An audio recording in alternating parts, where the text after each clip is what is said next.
औज़ुबिल्लाहिमिनश्शैतानिर्रजीम बिस्मिल्लाहिर्रहमानिर्रहीम। अस्सलाम वालेकुम दोस्तों, मैं हूं मोहसिन रफ़ा और आप लोग देख रहे हैं virtual student support services YouTube channel. दोस्तों, आज की जो मेरी वीडियो है वो MGT 602 एंटरप्रेन्योरशिप का हमारा जो GTB नंबर 1 आया है उस हवाले से है। तो चलिए दोस्तों, हम सबसे पहले जो है अपनी इस GTB की रिक्वायरमेंट्स को देखेंगे और फिर इंशाल्लाह जो है मैं आप लोगों को इसके सोल्यूशन की तरफ लेकर जाऊंगा। तो दोस्तों, हमें जो है इस GTB के अंदर एक केस दिया गया है मिस्टर कलीम के हवाले से। Mr. Kaleem is a fresh business graduate and indeed to launch his own business startup. He is planning to start a business of replica cloths of famous clothing brand in Pakistan. In recent years, branded cloth have produced its own distinctive market among all the demographic in Pakistan for advertisement or promotion. Kaleem have to choose between the conventional and e-commerce mode. The right choice of advertisement medium is critical to decide the marketing outcome of the Kaleem's business startup. कि mister Kaleem हैं वो एक नया business शुरू करना चाहते हैं of the replica of the clothing brand इन पाकिस्तान। अब उनके लिए जो है वो फैसला ये मुश्किल हो रहा है कि वो अपनी एडवर्टीजमेंट के लिए कन्वेंशनल मेथड यूज़ करें, मीन्स टू से कि टीवी के ज़रिए या अखबार के ज़रिए या इश्तिहार के ज़रिए अपनी एडवर्टीजमेंट करें या ई कॉमर्स यानी कि ऑनलाइन इंटरनेट के ज़रिए करें। अब इसमें रिक्वायरमेंट क्या है? In your opinion which advertisement mode will be best for the Kaleem startup, online और conventional mode? Provide at least 4 argument to support your answer. हमने जो है ये बताना है कि कौन सा जो मॉड है वो कलीम के लिए जो है वो बेस्ट है, आया कि वो कन्वेंशनल मेथड बेस्ट है या हमारा जो है ऑनलाइन एडवर्टीजमेंट मॉडल ये बेस्ट है। इसकी हमने 4 जो है वो रैशनल देनी है, 4 लॉजिक्स देनी है। तो दोस्तों, ये हमारे इस GTB की रिक्वायरमेंट हैं। बढ़ते हैं हम अगली स्लाइड पे इसके सोल्यूशन की जानिब। दोस्तों, यहाँ पे मैं आपको बताता चलूं कि मैंने जो है वो डिजिटल एडवर्टीजमेंट मीन्स टू से कि ऑनलाइन जो है एडवर्टीजमेंट वाला मॉड सेलेक्ट किया है और इसमें जो है मैं सबसे पहले आपको ये बताना ज़रूरी समझता हूँ कि हमें पता होना चाहिए कि कन्वेंशनल मेथड कौन सा है एडवर्टीजमेंट का और ऑनलाइन मेथड कौन सा है। ऑनलाइन ये तो नाम के से ही जाहिर है कि आपकी जितनी भी एडवर्टीजमेंट होगी वो ऑनलाइन होगी यानी इंटरनेट के थ्रू होगी। लेकिन जो कन्वेंशनल मेथड है उसमें क्या है कि उसमें हमारी जो एडवर्टीजमेंट है वो या तो टीवी के ज़रिए होगी या फिर हमारी जो है किसी अखबार के ज़रिए होगी या बिल बोर्ड वगैरह के ज़रिए होगी। तो इस तरह के जितने भी प्रेस मीडिया के ज़रिए होगी तो ये हमारे कन्वेंशनल मेथड है। अब इस GTB के आंसर के लिए मैंने जो मॉड सेलेक्ट किया है वो ऑनलाइन मोड यानी कि डिजिटल एडवर्टीजमेंट मॉड को सेलेक्ट किया है। इसकी यहाँ पे दोस्तों मैंने जो है वो 8 रीज़न दी हैं। आप इनमें से चाहें तो कोई सी 3 ले लें, 4 ले लें या ये भी हो सकता है कि आपको इस GTB से आइडिया मिल जाए और आप अपनी जो है वो खुद से लिख लें।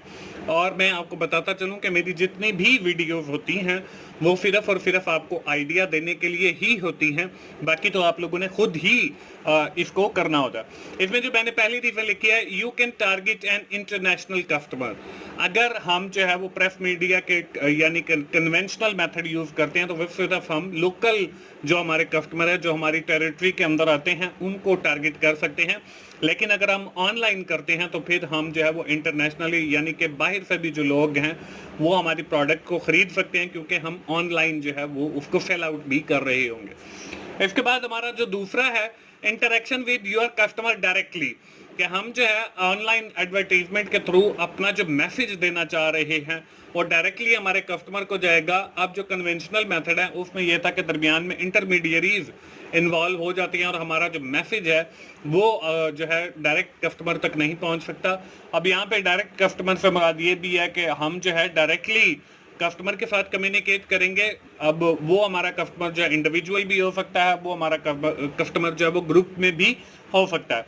इसके बाद अगला जो पॉइंट लिखे, digital marketing is cost effective.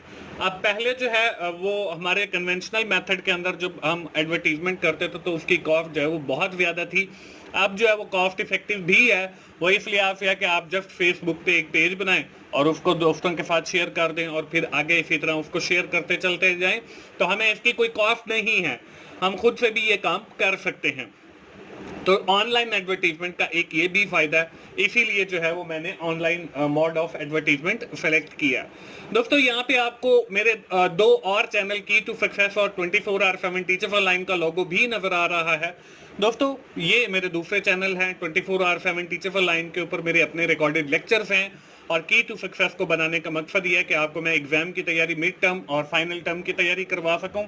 उस हवाले से बहुत अच्छा कंटेंट जो है वो वहां पे मैंने अपलोड किया, आप उनसे भी जरूर फायदा उठाएं। इसके बाद अगला जो है वो है data and results are easily recorded, कि आपके जितने भी कस्टमर जो आपसे ऑनलाइन परचेज करेंगे, आप उनका जो डेटा है उसको इजीली जो है वो डेटाबेस के अंदर स्टोर करवा सकते हैं और फिर फ्यूचर के अंदर जो आपने डिसीजन करने हैं, आपको पता चल सके कि कौन सी प्रोडक्ट ज़्यादा बिक रही है या इस तरह की चीज़ें जो हैं, या हम किस प्रोडक्ट के अंदर इंप्रूव करके हैं जो कम बिक रही है। तो ये जो रिजल्ट्स हैं इनको भी आप इजीली जो है वो ऑनलाइन क्यूरी कर सकते हैं, तो इसलिए भी मैंने ऑनलाइन लिखा है।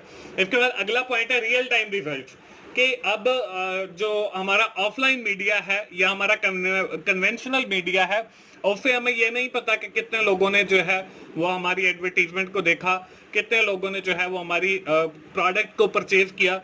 लेकिन अगर हम बात करते हैं ऑनलाइन एडवर्टीजमेंट की, तो हमें वेबसाइट के थ्रू जो है वो पता चल सकता है कि कितने लोग जो हैं हमारी वेबसाइट पर लॉगिन हैं, कितने लोग जो हैं कल शाम को लॉगिन हुए थे, कितने लोगों ने कल हमारी प्रोडक्ट को खरीदा था। तो इस तरह की जितनी भी क्यूरीज हैं वो ऑनलाइन की जा सकती हैं। इसके बाद अगला पॉइंट है ब्रांड डेवलपमेंट, कि अगर हम अपनी प्रोडक्ट के अंदर कोई और प्रोडक्ट लाइन के अंदर कुछ और प्रोडक्ट शामिल करते हैं या हमारा जो एग्जिस्टिंग ब्रांड है उसको डेवलप करना चाहते हैं, तो उसके लिए भी हमारी ऑनलाइन जो एडवर्टीजमेंट है ये ज़्यादा करामद, ज़्यादा फायदेमंद रहेगी। अगला जो है इमीडिएट बूस्टअप, यानी कि आपने एक ऑनलाइन एडवर्टीजमेंट बनाई फेसबुक के ऊपर और वहां पे जो है बहुत सारे लोगों ने उसको आगे शेयर किया, तो इससे आपका जो बिजनेस है वो जल्दी बूस्टअप भी हो सकता है। या समटाइम आप लोगों ने एक वर्ड सुना होगा कि जी एक चीज वायरल हो गई है, हर तरफ फैल गई है। तो अगर आप ऑनलाइन एडवर्टीजमेंट करते हैं तो ये भी हो सकता है कि आपने जिस प्रोडक्ट की एडवर्टीजमेंट की है वो जल्दी से वायरल हो जाए, तो उससे फिर आपकी जो सेल है वो इंक्रीज हो जाएगी और अल्टीमेटली आपकी कंपनी का जो प्रॉफिट है वो भी इंक्रीज हो जाएगा। इसके बाद आखिरी जो मैंने फायदा लिखा है सेव टाइम, कि पहले अगर हमने कन्वेंशनल मीडिया के थ्रू जो है एडवर्टीजमेंट करते थे तो उसके लिए हमें एक इश्तिहार तैयार करवाना पड़ता था, फिर उसकी अप्रूवल लेनी पड़ती है, फिर वो अखबार को भेजें, फिर वो छापेंगे, तो उसमें हमारा जो टाइम है वो बहुत ज़्यादा ज़ाया होता था। लेकिन अब जो है वो डिजिटल मार्केटिंग या ऑनलाइन एडवर्टीजमेंट के अंदर जो है आपने सिर्फ बताना है कि मैंने इस चीज़ को एडवर्टाइज करना है, तो उन्होंने जो है वो आपकी एडवर्टीजमेंट चला देनी है। तो दोस्तों ये मैंने जो है वो 8 रीजंस लिखी हैं, आप चाहें तो इनमें से भी कुछ ले सकते हैं, लेकिन उनकी डिटेल जो है वो आपने अपने अल्फाज में खुद लिखनी है। यहाँ पे मैंने इसीलिए नहीं लिखी क्योंकि सारे दोस्त जो हैं वो फिर वही डिटेल सेम एविटिव कॉपी करते हैं और भिजवा देते हैं। तो दोस्तों आप भी इनमें से अगर आप कन्वेंशनल सेलेक्ट करना चाहें तो वो भी कर सकते हैं, फिर आपको उसकी रीजंस देनी पड़ेंगी। मैंने जो है वो ऑनलाइन डिजिटल एडवर्टीजमेंट वाला मॉड सेलेक्ट किया, तो यहाँ पे मैंने आप लोगों के साथ 8 जो है वो रैशनल्स भी शो किए। तो दोस्तों ये था हमारा GDB आज का MGT 602 का एंटरप्रेन्योरशिप का। उम्मीद है आपको आइडिया मिल गया होगा। दोस्तों आखिर में मैं फिर यही कहूँगा www.youtube.com/teachersonline for you पे जरूर जाएं और वहां पे जो मेरे लेक्चर्स अवेलेबल हैं आप उनसे जरूर फायदा उठाएं। दोस्तों मिलते हैं अगली किसी असाइनमेंट सोल्यूशन के साथ या GDB के सोल्यूशन के साथ। उस वक्त तक के लिए अल्लाह हाफिज।